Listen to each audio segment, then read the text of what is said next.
After our last U.S. champs, so describe the emotions. The picture told a lot of stories, but what was going on inside?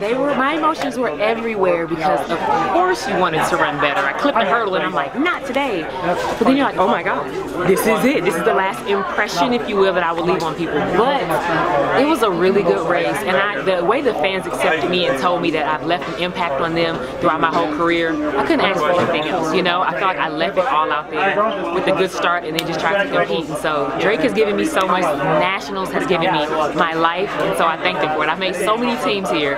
So was it tough when you settled in the blocks to block out the whole "this is the last time" feelings? It was a little, but the hardest thing to block out was the camera went in front of my face right before my head went down. I was like, come on guys, we can't do that. But I really I pushed that out of my head before I even got to the block. So I tried not to think about that. Then when they made the announcement, I did a thank you, forget about it. This is not your last race, if you will, you know. So, you know, obviously that goes back and forth, but I was ready just to compete. And this is your husband? Yes, it is. How did you feel watching that race? Well, it was bittersweet, you know. But when they said this was her last race, like our last U.S. Nationals, I got a little emotional as well, you know, because I've been through it, the whole thing with her. So we look forward to the end of June because this is U.S. Nationals time. Yeah, it's always when I'm ready, you know. So it's just about like what you gonna put together here. And now you're gonna go to Europe and race. Absolutely, I have some races left, so I'm excited to, you know, get a little redemption. Are there any sites or meets that are going to be particularly significant to you over there, as it being the last time? Yeah.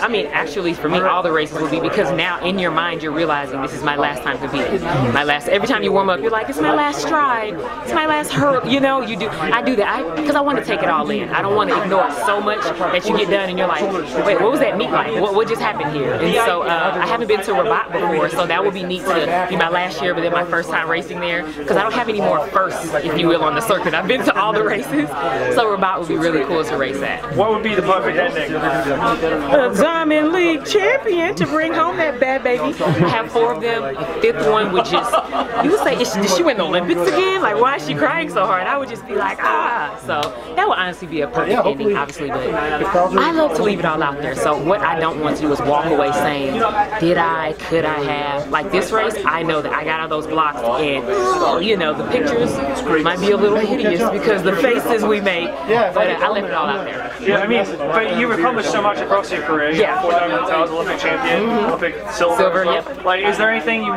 didn't do, or something that you wish like you could have accomplished that you didn't?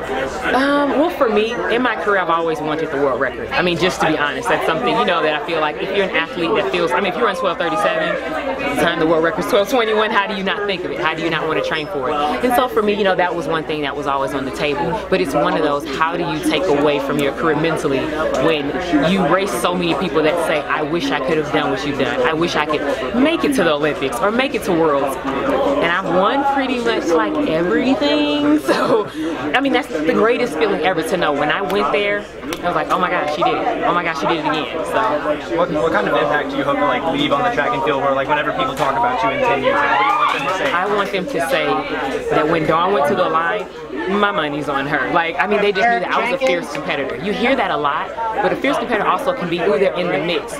No, I got the job done. So for me, I really, when I go to practice, I think about when your time arrives, you have to be ready. So you mentally, you're not thinking about, I have to pull something off.